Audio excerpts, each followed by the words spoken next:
This is Dana Gillespie from London, England, to tell you about the second best way to wake up. Just tune in to UK Bob and his Good Morning Blues show and feel good for 4 hours on WRFG Atlanta. Well, it's yet another Thursday morning in the sun here in Atlanta, Georgia on Good Morning Blues, and I'm going to have a blast chatting to the superb Joe Louis Walker. How are you doing, Joe? Good as can be expected in these times, Bob. Yeah, I mean, we're all handcuffed, but I was thinking about you in particular in lockdown. I said, here's a guy that you find it hard to stand still even when the world is spinning, never mind when you're being nailed to the floor. So, because you travel everywhere and you're always doing something. So, are you taking your meds? Yeah, well, I tell everybody I've driven my therapist crazy. And has Robin shared spare keys for the padded cell? No. Robin's, out in the garden, and we've got a garden that's twice as big as it was, and it's growing every day. And there's some good food coming out of it too, some lettuce and different things, So I'm like, okay, home cooked food instead of stuff from takeout and what have you. Well, that's another thing you have in common with my wife. We bought a house 2 years ago, moved nearer to the city, but what we really did was we bought an L-shaped garden, Cuban garden, just happened to have a little house on it, and she's out there all the time. So. Yep, it's good therapy for her. Well, I tell you what, good therapy. The album is out now, I believe, out in the last week. Blues Coming On. And one of the things that I always tell myself and I tell people that when I get to play and listen in advance or when it's out, an album by Joe Louis Walker, one thing I'm guaranteed of, there is no bracket. There is nothing that you play, write, or sing that is predictable. It doesn't mean it's obscure. It means, to me, it's oblique, all right? And that makes it so much more of a pleasure than listening to same old. But this one is just, to me, a little edgier. And I wondered if you found it that way. Well, I think you could say that. What I tried to do with this record is I made a record called Great Guitars a few years ago back, and I was able to hire some of my heroes and Ike Turner and Robert Lockwood and Gate Mouth and on and on and on, Buddy and Otis Rush and all of them. And that was a dream come true. But I hired guys that were older than me, guys that had influenced me. And then I took some of them on tour. We did some shows, and for a couple of years with that album, did pretty good. But this record, I wanted to have not only some of the older guys that I'd seen also in San Francisco when I lived in the city at the Film Auditorium, in the 60s coming up, but also friends that I've made here on the East Coast that I looked up to, and some people that aren't everyday names, but who played on so much stuff. And so I was really able to use people like, David Brownberg here, who I'm friends with, or use John Sebastian, who's known for the Lovin' Spoonful, but who's really, he goes way back. I mean, John is, his dad was a promoter, so to speak, and so John would wake up as a kid, and his dad would say, well, there's going to be a blues guy staying, and he's going to, since you got the room with an extra bed, then John would wake up and Leadbelly would be in the bed across from him, or Lighten Hopkins, or somebody, and Lighten would have John when he'd come to New York. Say, where's John? Because I want John to come with me. John was a young man. He wasn't like old. So, I have a lot of my friends like that on here, and people that I looked up to. Of course, Dion. I mean, what can you say? It's Dion. In all his manifestations, it's the king of New York. And he's still humble, and he's still he sounds free as a bird in his voice. His voice is just clear as it was when he was 17. He sings in the same keys that he sang in when he had hits, Run Around Sue and all that stuff when he was 17. You know, he's been playing blues all his life. He just never got to a chance to really get going, I think, and really get a chance to delve it in both feet, which he's done with his record, Playing with Friends, which I like, and I'm on his record, he's on mine. And, you know, I got to use people that I really like, you know, personally, and, you know, I got to use Jelly Bean Johnson, you know, who played with Prince, and I got to use Kev Moe, you know, and I got to use my friend Ray Walker, one of the last living Jordanaires. You know, we've done a lot of recording together. I didn't know Ray was on there. Yeah, he's on the song called "Lonely Weekend." He sings the bass part. Yeah. Oh, okay. Mm-hmm. Ray's on there. Yeah, that is interesting. How do you know Jorma Kaukonen from Jefferson Airplane? I mean, that you really have gone back into some incredible players that really aren't the ones that are maybe on television every day, but he's a very unique player, but you must have some connection there. Well, Jorma, I'm from San Francisco. I lived in the Fillmore District, and Jorma moved to the Fillmore District, I think about 1963 or 64, maybe 64. I don't remember what, but he moved to the Fillmore District, and the unique thing about Jorma is that he moved into the hood, and everybody liked him. It was almost like he came from the hood, you know. And so a lot of people don't know that Jorma is one of the greatest finger pickers. You talking about Reverend Gary Davis? Jesus Christ! You close your eyes, you think Reverend Gary Davis is alive through Jorma, you know. And it's serious finger picking blues, which is really it's like I don't know. It's like levitating to me. I play guitar and I finger pick a little bit, but that intricacies of making one guitar sound like two, doing a descending bass line and ascending lead lines and chords, it's crazy. You know, it is something. It's a unique way of playing the way that those guys do. I think he got away with it with his name, making people think he was Scandinavian, even though he was born there. And I think that gave him a pass. But then, of course, they found out who he was and you know, he was playing and stuff. That changed also people's opinion. But never mind Jefferson Airplane. He still plays now with Hot Tuna, right? They still tour. Well, yeah. Well, him and Jack, they play just the two of them. Just the most. I don't even know how to explain it. It's just incredible because Jack, the way Jack plays bass, I mean, people just have a snapshot in time. They think of the Jefferson Airplane or whatnot. But Jack is something to behold. It just to hear those two, you really think it's a full band.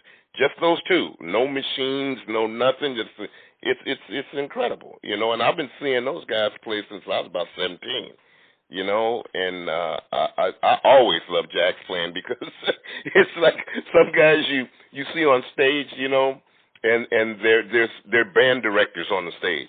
Well, Jack, if there was a band director for the Airplane, or if there's a band director, it's Jack, because he's moving all the time. He never stands still. He's moving. You know, he's giving cues to people. Some musicians on stage, they get tight. You know, you've seen it. Some musicians are just loose, and anybody will tell you loose is the way. When you get tight, well, when you get tight, you make mistakes, and then you beat yourself up for making a mistake, and it makes you make more mistakes. When you lose, look, a mistake, like Keith Richards said, is just jazz. That's funny. You know, and like Jorma, the thing about Jorma's playing is that some of the notes, his selection of notes with anybody else would be a mistake. But when Jorma does them, the note he plays after that note resolves it. It's really a strange.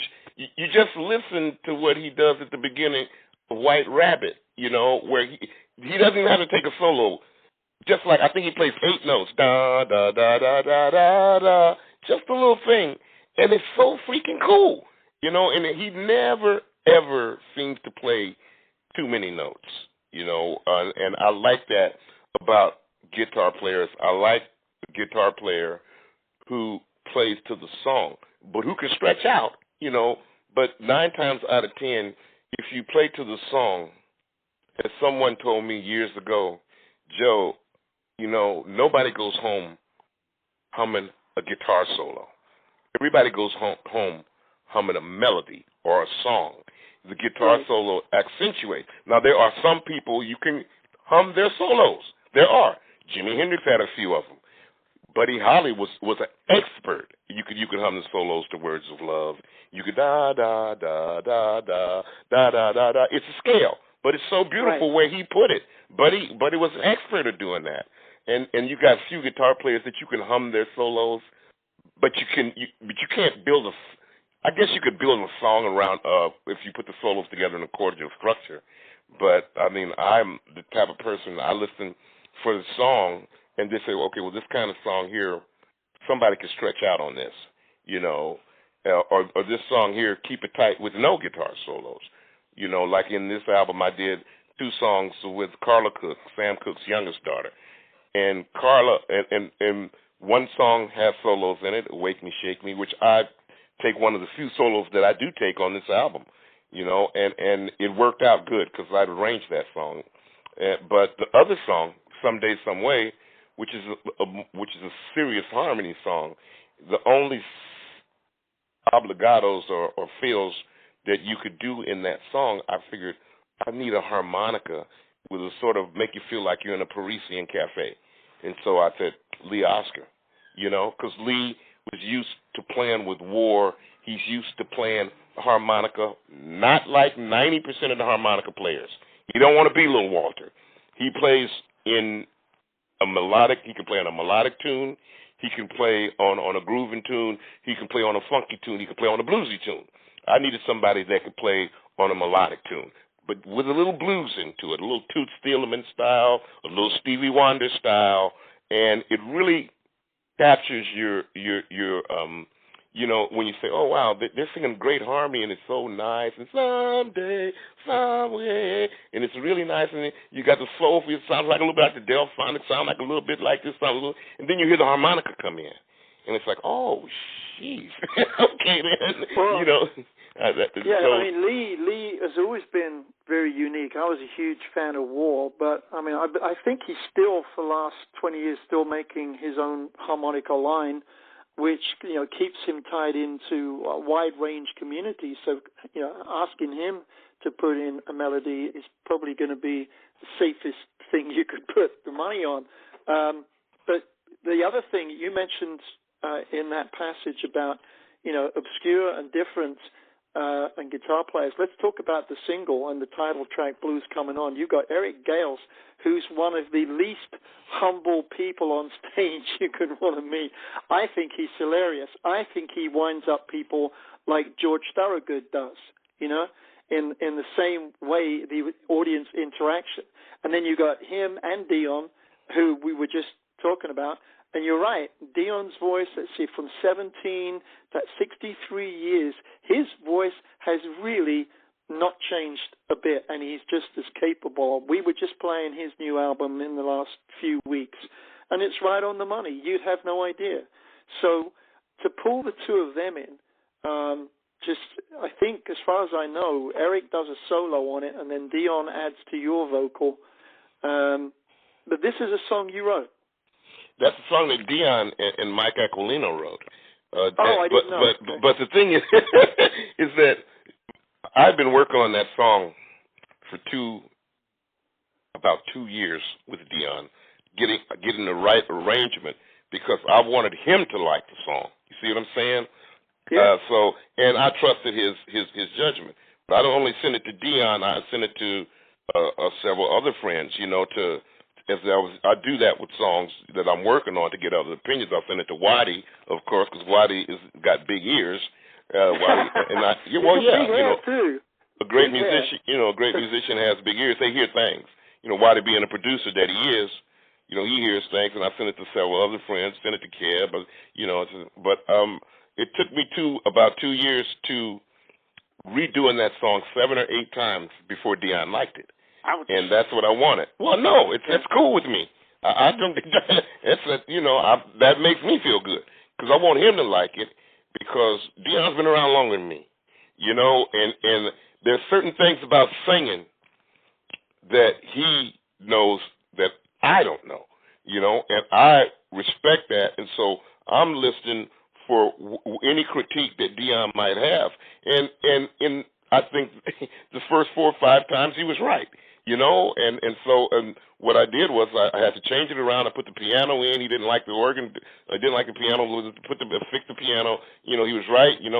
Great. And then you don't hear you hear one acoustic guitar, but it's 3 acoustic guitars on there. There's Dion, there's Waddy, and there's me playing acoustic also. And then I'm playing electric.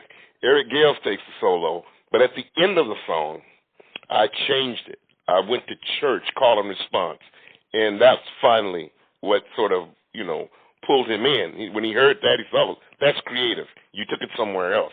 And if you listen to his version of it on his new record with the other guitar player named Joe, it's more traditionally blues, and it's minor. And I don't play it as a minor song. I play it upbeat and more as a I don't know. I don't even know how to call it, sort of funky rocking thing, And with Eric in there, and that's another thing. We listen to that song over and over, and we say, who's going to be the guitar player? Who's going to be, what are we going to do? And I said, well, I think somebody else should play guitar lead on it. So I was on tour with the Supersonic Blues Machine and Billy Gibbons and Eric Gales. We were all on tour. And so I played it for Billy and Eric at the same time. And Billy said, well, I'll take a verse. And Eric said, I'll take a verse. And I said, I'll take a verse. But that didn't transpire. Billy got busy. And I said, well, I sent it to Eric. And, he do that thing he do. And I was like, yeah, just this, I don't want, once you get somebody going, getting in the head of steam, as you know, Bob, just let him go. That's it. He had his juices on, and when Eric's on stage like that, nothing you can do is going to block that train, That's just the way it is. But let's let everybody hear the song that we're talking about. Those of you that were late to the party, talking to Joe Louis Walker about his brand new release out now called Blues Coming On. And we were talking about this particular track, which is the single and title track, featuring Eric Gales and Dion, and it's just one of those things. I think it's funky, rocky blues, so here it is.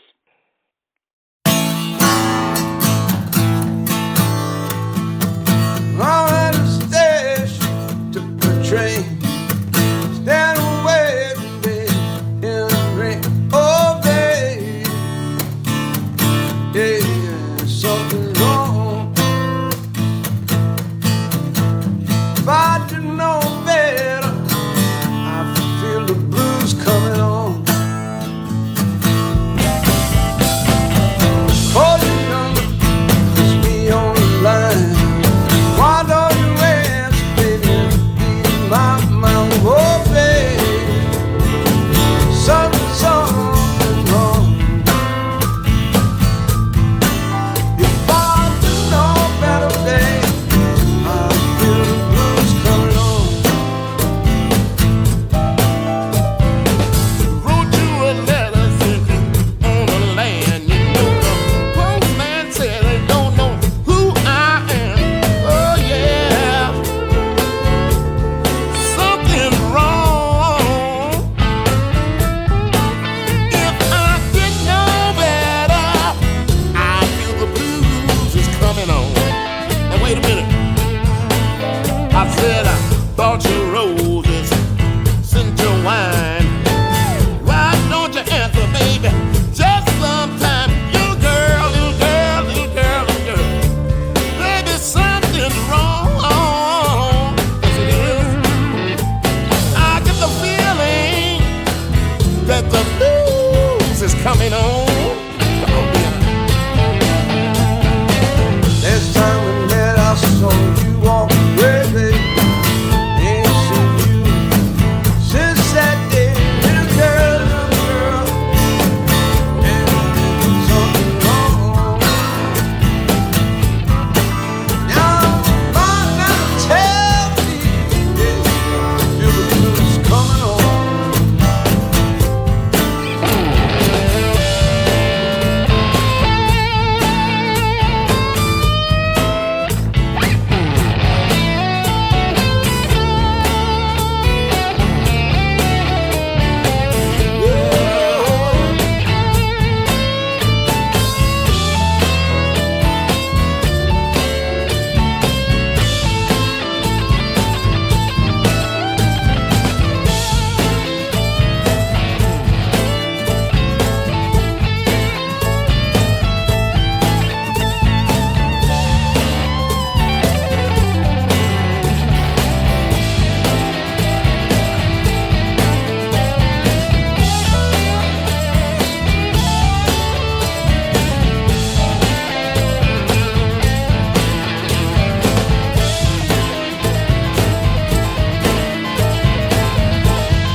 everybody. It's Eddie 9 Volt. It's Eddie 9 Volt, man, and you're listening to WRFG Atlanta, Good Morning Blues with UK Bob. London to Louisiana. Dude plays the best music, man. Tune in, drop out, dig it. Now, you mentioned something in there that I'm going to have to pick up on. You said, well, you listen to Dion because he's older than you. There's something that you do, Joe, that pisses me off, okay? You always look and act younger than me, and you stay fit, and it really grinds on me. I don't know how you do it. Well, don't blame it on me. It's the genes. It's the genes, Bob. Where do you buy those genes? my father's mother lived to be about 101. Wow. 1 month from 100. And my mother's mother, who was 75% Cherokee and didn't live to be 100. And so I figured if I cut down on any habits that I had, because none of them smoked or drank, none of that. They were all church going. So if I didn't smoke, didn't drink, didn't do anything, try to be stress free, I got a chance of maybe living to be 90, or something like that, So I'm a big believer in DNA. I'm a big believer that that's an imprint that is unique to you that will bring out some things, and you're going to go, holy cow, look at that. And I'm 64 now, and I would say over the last 10 years, I've suddenly started to realize, thankfully, thank God, I have some unique DNA elements from my dad, who's been gone 15 years, and I'm so glad. And my mother, too, she's still around. She's 96, and she's from Ireland. My dad's from London, and they eloped together in 47 and got married. And there are things absolutely there. It's like cooking, I'm a result of that gumbo for sure. But how can I be that lucky to only get what I consider good things? Not that either of them had any bad things, but I didn't sprinkle too much bad in there. Thankfully, any naughty stuff I got up to was in the 70s, and the wonderful thing about the 70s is there's no proof anywhere. Yeah. And so, I absolutely agree with you. So that would explain it, because I always remark, that picture of you and me from 2 years ago, you absolutely look younger than me. And you don't live on stage the healthiest of lifestyle, but you obviously do things in between to make up for it, and swimming would be a big one. Well, to be quite honest, Bob, I'm a vegetarian. I've been a vegetarian for years. I got most of my, hard living out of my system. I was lucky. A lot of my friends are dead and gone, and a lot of the guys are dying, unfortunately. Good friends like Lucky Peterson are passing away, and Greg Allman passing away, and cats that I know, I've known a long time,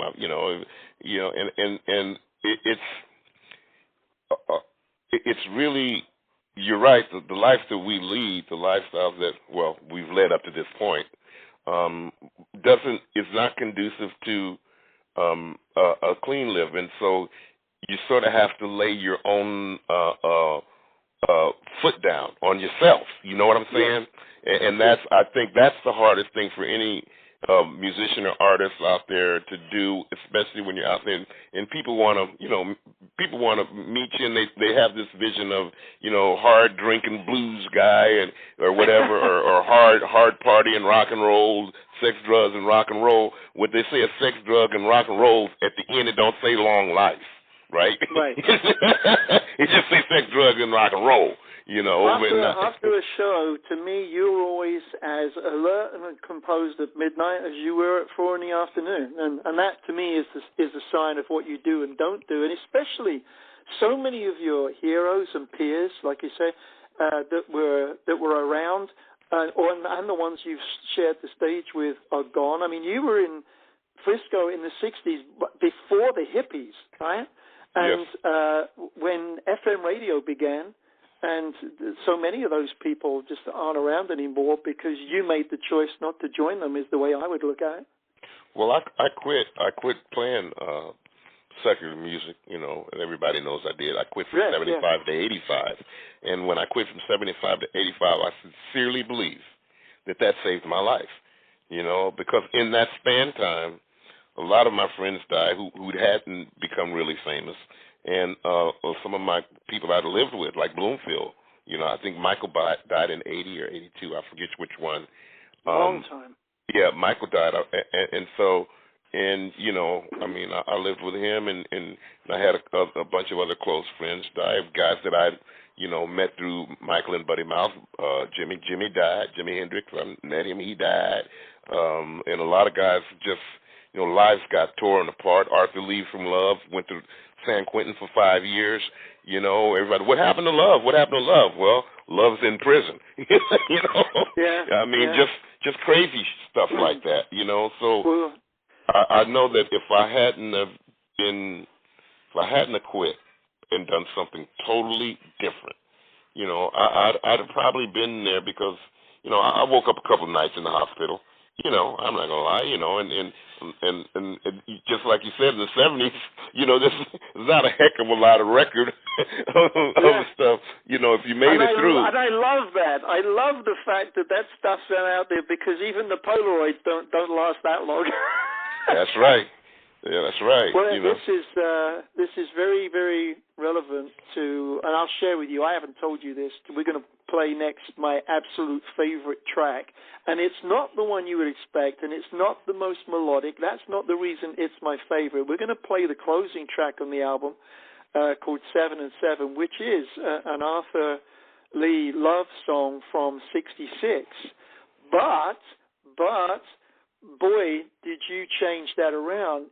To me, that was punk or garage rock. I'm not sure what you pencil that as. But what you've done here, you've made it slower and less angry and somehow put it into a blues groove. People that know the song, and if you don't, go find it and listen to it. Arthur Lee's Love, 7 and 7. And it's one of the most interesting because there's a piece right at the end of the original that everyone said, oh, man, you should have made that longer. There's this kind of slow jam suddenly comes in and tails off the end of the song. You made it 50% of the song, and I love that. I love the fact that you've got Arlen Roth on there, the master of the Telecaster. Oh man, yeah. Charlie Harper. Whose brilliant idea was that? He's, 76 now, from the UK subs. Charlie Harper was mostly the singer. I know he did play guitar, but he was mostly the singer. But we're talking about a London hairdresser from the 70s, okay? Who ended up with, exactly, yeah. I didn't know Charlie was a hairdresser. I've got nothing against it. He was a hairdresser in the 70s and joined the UK subs. And, yeah, he did some other stuff, but that's really what he's known for. But you're talking about a song with lines in it like, my Bible is in the fireplace and my dog lies hypnotized. Who writes stuff like that anymore? Nobody. So, then you're gonna have to explain yourself as to why you picked this song and how on earth that you got Charlie. What's the connection there? Well, the thing about the song is that, and this is true. When I was, coming up, we played all, the Fillmore was like Harlem, and so we played all the, black clubs and all the Film Auditorium was our community playhouse. We used to have our Battle of the Bands there when I was 14, 15. So I won't call the hippies gentrification. I won't call no, because it wasn't. That's what it wasn't. It was more like young people trying to find their voice, and that was cool. But once, when I was going to the Film Auditorium and it was mostly African American, we'd see people like, I saw Little Richard there when he got religion in '62. I took my grandmother there, and I'd get to see people like James Brown when he got a new bag, and I get to see the Temptations, the real Temptations with Eddie Kendricks, and you'd see all that. I saw Bobby Bland, all that, and then when it changed, I got to see all that. But when it changed, it really, what Bill Graham did, I think what he tapped into was that he was able to helped bring the British guys over who were regurgitating the blues and doing their own thing, finding like Jeff Beck and them doing Raise Up, and Mr. You're a Better Man Than I, songs with good lyrics and, speaking to the times. And you got to see them on the show doing Smokestack Lightning and Howlin' Wolf on the same show doing the real Smokes, and they got along together. They literally got along together. And then you would see on that same show someone like Charles Lloyd Quintet, or, so you got, if you might have went for one, and you got everything. Well, the thing was that a lot of times when it got going, they would have, of course, the Grateful Dead doing Good Morning Little Schoolgirl, the Jefferson Airplane doing what they were doing, and the Quicksilver Messenger Service doing Who Do You Love, until they got hit to bringing the guys that did them out, and they mixed it together. Well, being a young guy like me playing in the neighborhood, I'm in the same neighborhood with Sly Stone and people like that and what have you. So when the British guys came, of course, the British invasion, it touched everything. But to be quite honest, I like Jeff Beck. I've seen so many versions of the Yardbirds. It's crazy. I've seen the Yardbirds with Jeff Beck, without Jeff Beck, with Jeff Beck and Jimmy Page, with just Jimmy Page, with Paul Samuel Smith, without Paul Samuel. You just seen 100 versions, but it was always good. But to be quite honest, I couldn't aspire to be those guys. There was nobody that looked like me in those groups. I've seen Cream. I could not aspire to be Eric Clapton. I could aspire to be Arthur Lee. And Arthur affected all the. He affected all the young brothers like me. He affected Jimi Hendrix so much that Jimmy started wearing his wardrobe, and wearing Arthur's clothes. And if you go back now, you can get the BBC sessions with Jimmy and Arthur. You hear the gestations of Axis Bold as Love and all that stuff, and you hear Arthur's box set. You hear Jimmy playing guitar on a lot of the things that Arthur was doing. And you can hear Jimmy finding his way, but Arthur was already there. He was just one of the greatest songwriters. I can't talk enough about Arthur. He never got the credit for me. No. Well, what happened was he went to prison. A lot of people. But that was only 5 years. Only? Well, 5 years. Well, tell it to Muhammad Ali. Muhammad Ali, you only lost 2 years. Shit, 5 years is a lifetime. You've got a celebrity chef with a TV show here that went to jail and came right back on and carried on. I don't think anybody cares, but maybe at the time it was. No, I don't mean the people caring. I mean what it does to your momentum. Okay. What it does. He was pretty hot. His name was getting known. The only thing that really stopped his movement was that Arthur Love wouldn't tour outside of California. They were offered to tour in England. They were offered to tour everywhere. He wouldn't leave that castle that they had a castle in L.A. Yeah. And so he wouldn't leave. Maybe if he would have left, he would have been as big as. It was bad timing. I think he would have been as big as Jimmy if he would have left. If he would have went to England like Jimmy, they would have understood him, and he would have been a much bigger artist than he was. But be that as it may, that's the reason I did that song, and the reason I got Arlen Roth was that same thing about guitar playing. I wanted somebody that was going to take it some freaking where else. And with Charlie Harper, Charlie, you may not know, started off as trying to play the blues. Charlie will tell you that personally. He will iron you out. Charlie started playing blues harmonica when he was like 17 or 18 or something. He just couldn't do it. It wasn't his calling card. So the way I got Charlie, because when I was in the 80s, I used to live in East Croydon. I was on the Demon. I was on the Demon label. Joe, please don't tell anybody you live in Croydon. Don't say that, because everybody that I say that to, they say, "Who did you piss off to live in East Croydon in the '80s, man?" See, we're not wrong. But anyway, I was on the High Tone label, and the people that distributed it, the High Tone Records, which was myself, Robert Cray, and then later on Joe Ely, Jimmy Dale Gilmore. It was Americana before Americana. The people that distributed High Tone was Jake Rivera. He had a label called Demon. It was Jake Rivera and Declan Manis, who was Elvis Costello there. And so they pushed all the root stuff.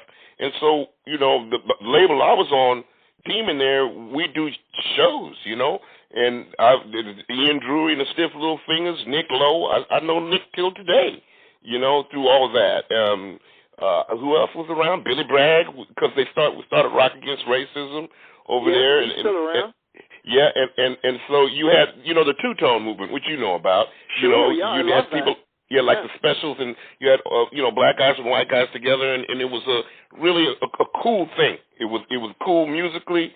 It was cool, everything about it. The politics I liked, and so I was aware later on of the UK subs because I listened to a lot of this stuff, and to me it was like crazy ass blues, Yeah, but I mean, would you consider it punk or garage rock? How did it fit in your brain? Well, Arthur Lee got garage rock, Okay. but he figured a way to be really sophisticated. The last show I seen with Arthur Lee on TV was him doing Jules Holland's show, and Arthur had a complete orchestra, and the movement of the song it had to be 5 or 6 key changes. And with that voice he had, I mean, and the vision he had as a musician, there was no category for him. You could not categorize him. And I think it was just because he was who he was. He was Arthur Lee. It's like, and Jimi Hendrix was sort of like Arthur. But I think that I got to be honest. As a songwriter, I think Arthur was before Jimmy. In that that sort of genre where he wasn't defined by black music, he wasn't defined by white music. He wasn't defined by anything. Right. I mean, and it takes a lot of cojones to say, hey. There was no box. There was no pigeonhole. There was no box that you could shove that in. When you had to explain it to someone, you had to sprinkle bits of all kinds of things to even remotely give them the idea. Let's play the song. This is track 12 on the album. If you're just joining in halfway through, wondering about this insane, detailed conversation we're having, this is Joe Louis Walker. We're talking about Blues Coming On, just out this week. A super interesting quality album full of, I would call, not mind-bending, but oblique, edgy songs and performances and arrangements that really are interesting, but for me only, none more so than 7 and 7, which is the song we're talking about, an original from Arthur Lee's Love, but with Charlie Harper, the hairdresser, and I know you're going to call him, and Arlen Roth, the master of the Telecaster, and this is something else. And if you know the original, you'll love the fact that the second half is the extended jam everybody always wanted.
Georgie talking at you from Little Georgie and the Shuffling Hungarians.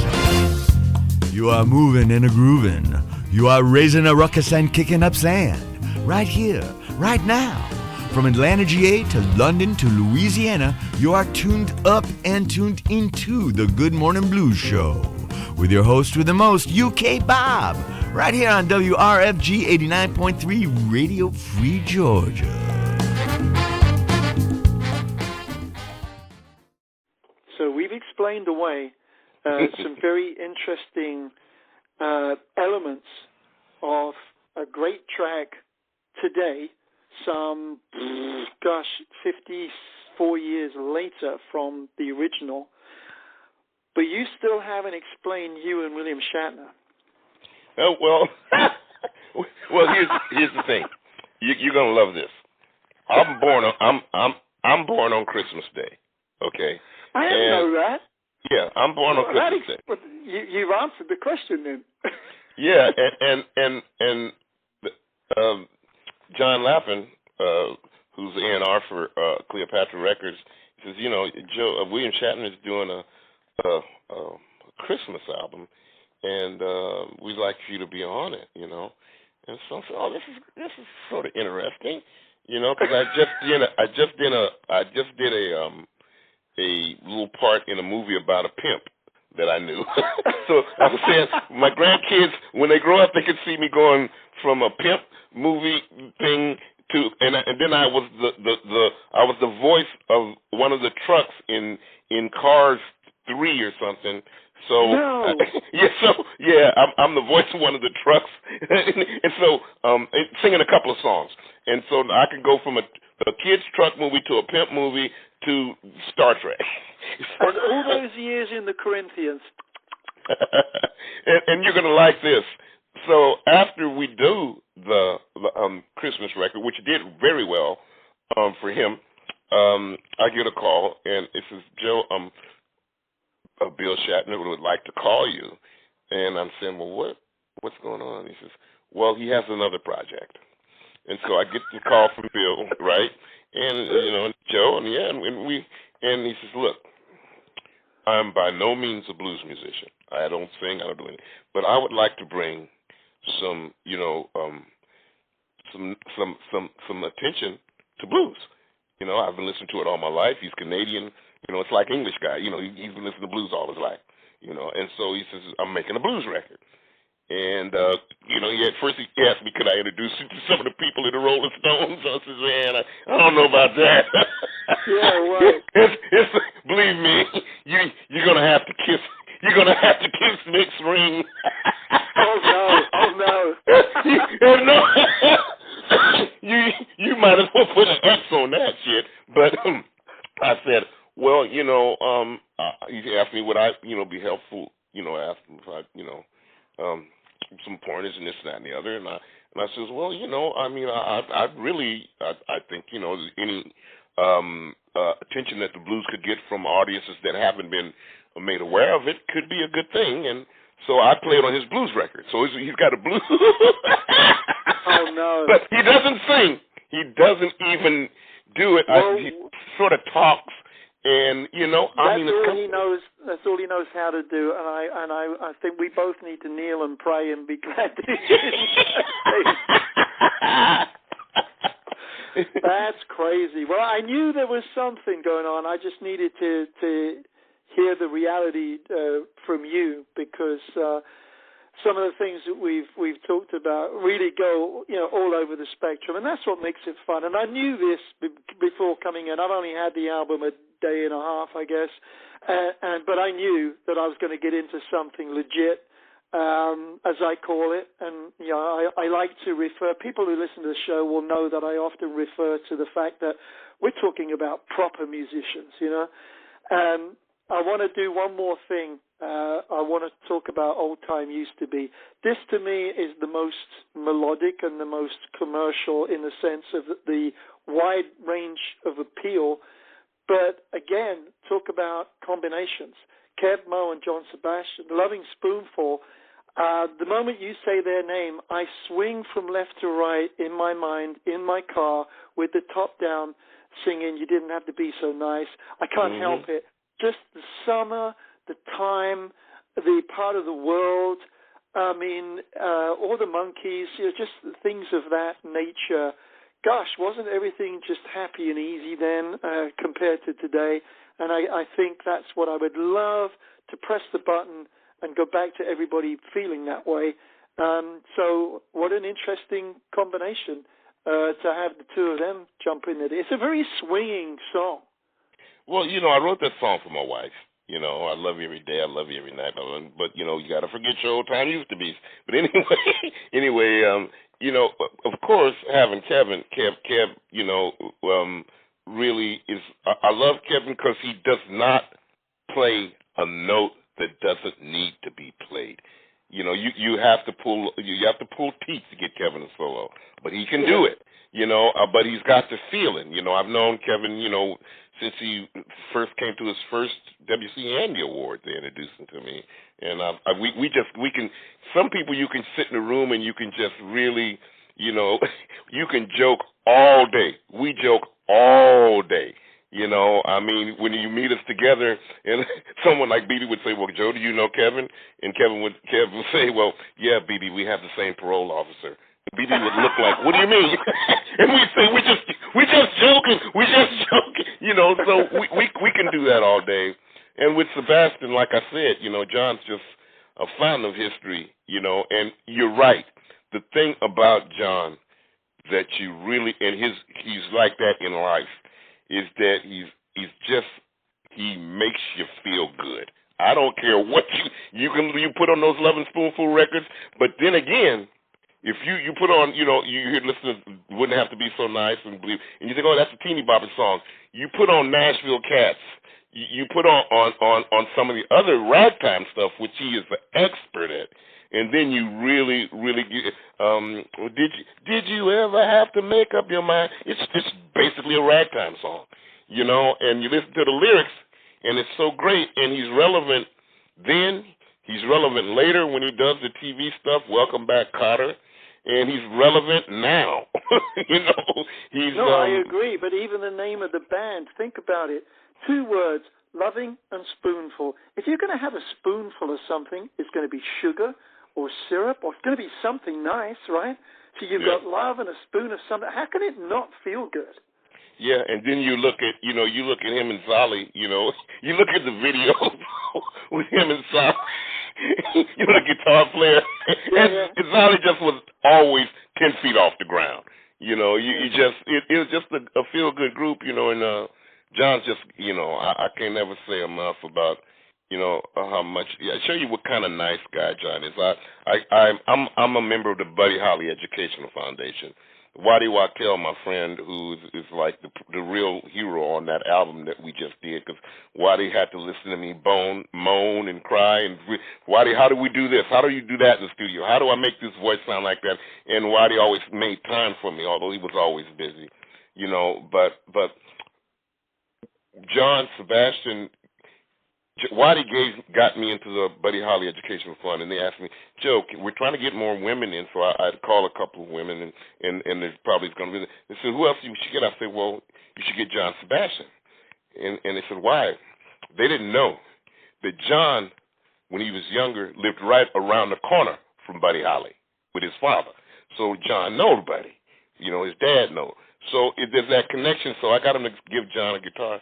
That's like 2 years ago. And we were doing a gig, I forgot where. Oh, he came and I did a benefit for the Bahamas. You remember when they had the big storm there last year? Yeah.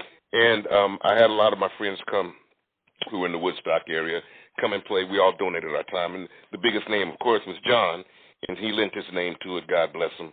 And we collected a nice bit of money to send to the Bahamas. Because John goes there. He goes to the Bahamas, and so it was personal to him. Him and his wife, Catherine, go there. And so after the show, he had brought, he always brings 3 or 4 beautiful acoustic guitars. And he had one beat-up old acoustic guitar, and I'm in the corner playing it, and he says, at the end of the night, he says, I got to go, John, because he kind of like, I got to go. And I said, well, you're forgetting this guitar here. And he says, no, that's your guitar. I brought it for you. Keep it. And I says, oh, wow, man. I says, it's old Gibson. I says, man, you had it a while. He says, Joe, that's the song that I wrote. That's the guitar that I wrote Welcome Back, Kotter on. And I couldn't believe it. You know, he just that's the kind of dude he is, you know. And, you know, when I like somebody, that's what I do. I'll give them a guitar of mine because it's got your DNA, your blood, sweat, and tears in it. You know, and I've given one to BB, and BB gave me one. I gave a couple of Clifford Antone because I used to live with Antone. I've given two to Mick. You know, still waiting for one of those back. I don't think it's big on his list, Joe. Sorry. I've given two to Ronnie. But, you know, Ronnie's just like, I've known Ronnie since I've known my wife, since 1988. But I have close friends that I gave one to Lucky Peterson for his birthday before he passed. And that was about 3 or 4 years ago. I gave that to Lucky. And so I've got, you know, people that are dear to me that, you know, I'll you know, do that. And so I could never say enough about John Sebastian, you know, and Kevin, too, because Kev Mo's the same way. He's just, you know, to have those two on there was like a dream come true. And the real hero of that song to me is Bruce Katz, because that piano solidifies everything, you know. I did not know he was on there. See, I don't have the album spec cover. I just have some liner notes. So that makes a lot more sense because I know Bruce as well, and it does thread things together when you put that piano in. John Sebastian, to me, is a highly underrated acoustic performer. He still tours. I haven't seen him in a few years. Kevin, I saw, I guess, 2 years ago do an outdoor show with a moat around him in a place that you might not know. It's an odd place. It's a park in the middle of what's the name of it? It's one of those arboretums or something like that. Anyway, and the only reason I got in is my wife's a member because she's into all the plants and everything. So there's this small moat in front, and I could hear him. I could tell he was joking with someone where the mic was on, but only slightly, about, hey, you fancy a swim? Or let's put bets on people sitting in the front row, which one could make it, which one couldn't, stuff like that. So, you know, what a great combination of people and the humor gets to come through. And I know everyone's listening to us talk about the song, and it will be the last song we play in a minute, but I just have one other thing I wanted to ask you about. And as always, ladies and gentlemen, if you're cutting in on Thursday morning, it's Good Morning Blues Part 2. If you have missed any of the show, it will be relayed again tomorrow on YouTube and some other sources. But you're only allowed to access it if you submit a letter from my mother, which gives you permission because you were late for the party, and she doesn't like people that are late. So you need to get with her to get permission to listen to the show again. But one of the things that got me was the cover pictures on the sleeve. What's the source of all that stuff? I haven't the slightest idea. Gotcha. You know, this. Okay, Joe. You know, we're gonna send you and Paige, your manager, and Robin, who's the other manager. I got two managers. Send you and Paige and Robin the you know. And my wife, she went to college for art, and she was like, I don't know what this is, Joe, but I guess they know what they're doing. And you know, and Paige is like, okay, all right, and I don't know. You know, I mean, it's like when I was on Polygram in the whole, the 90s, they would send me these artists rendition of stuff of what they thought a blues thing would be, and some of them I just had to totally reject them because they were just, you know, it was, I don't know, it wasn't appropriate, so to speak. But this was, I don't know, what is a cross between Ripley's Believe It or Not and Exiles on Main Street. I don't know. Something like that, yeah. I thought of Exile, but we're talking 2 to 4, somewhere around there. I tell you what, now that you've got your homework, one of us is going to have to find out what that was all about. But anyway, regardless, like I just said, if you get a pass from my mother for being late. You get to listen again to Mr. Joe Louis Walker talking about the album Blues Coming On, which is out this week. It's out right now. A fabulous piece of music and musical history, too, I guess you could put in there. But a very edgy, interesting album of great songs. The last track we're going to play is track 5, called Old Time Used to Be, featuring more people than I knew about. Kev Mo, John Sebastian, Bruce Katz, and it's a swinging, great song. Juma Sultan from the band. Really? From Jimmy. Yeah, Juma's all over this record. Juma's on this record. So let's say, on this record we got Dion, we got Eric Gales, we got Waddy Wachtel, we got Rick Estrin, we got Jesse Johnson from the Times, we got Carla Cook, Sam Cooke's younger daughter, we've got my friend Albert Lee, Gypsy, we've got Kev Mo, John Sebastian, Ray Walker from the Jordanaires, David Bromberg, Arlen Roth, Eric Friendland, who plays with Eric Krasnow and all those young Turks. The first song was written, Feed the Poor, by me and Gabriel Jagger. Jorma Kaukonen is on the guitar. Bruce Katz is on the organ. We also have somebody I missed. That should be most of the people on that record. Lee Oscar, Jelly Bean Johnson from the Times. Yep. And I think that's about it. That to me is a fat record. And Charlie Harper from the UK Subs. I don't know him. but I used to have a hairdresser. I'm going to send Charlie an email. Hey, you tell him to fess up, because you've been talking to a guy from Staines who knows the difference. Lovely. Joe, thank you for a wonderful time on the show this morning and for sharing this fabulous music with us. Truly, truly appreciate it. Okay, well, thank you, Bob, and I want to say hello to all my friends and people in Atlanta, and we wish you best, and we're keeping everybody in our hearts and prayers and everything, and you know, we care about everybody. Perfect. Thank you.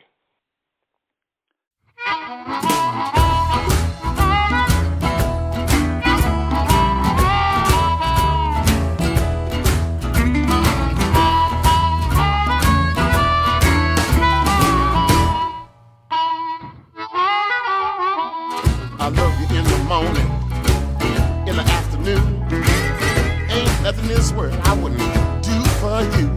I love you every day, girl. I love you every night. Anything to make you feel alright. Oh, baby. Girl, can't you see? Forget about those others and your old time used to be. And when you need a hugging and kissing too, nothing in the world, child, I would do for you. Tell me, baby, what you need. And you know I need love, you see. Oh, baby.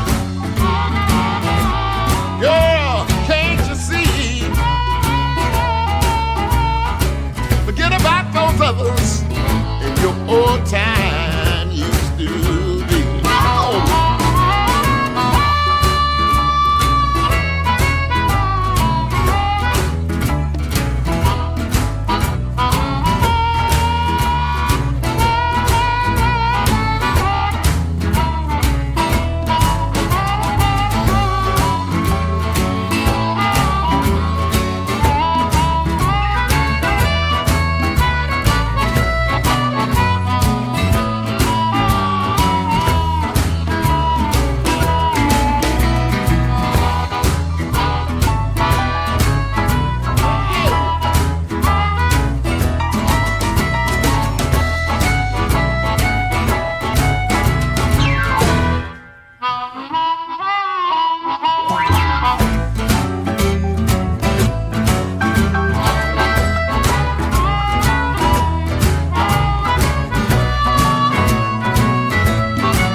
I'll be right here. Oh, don't you worry, darling. Anything I can do to prove you I'm your man.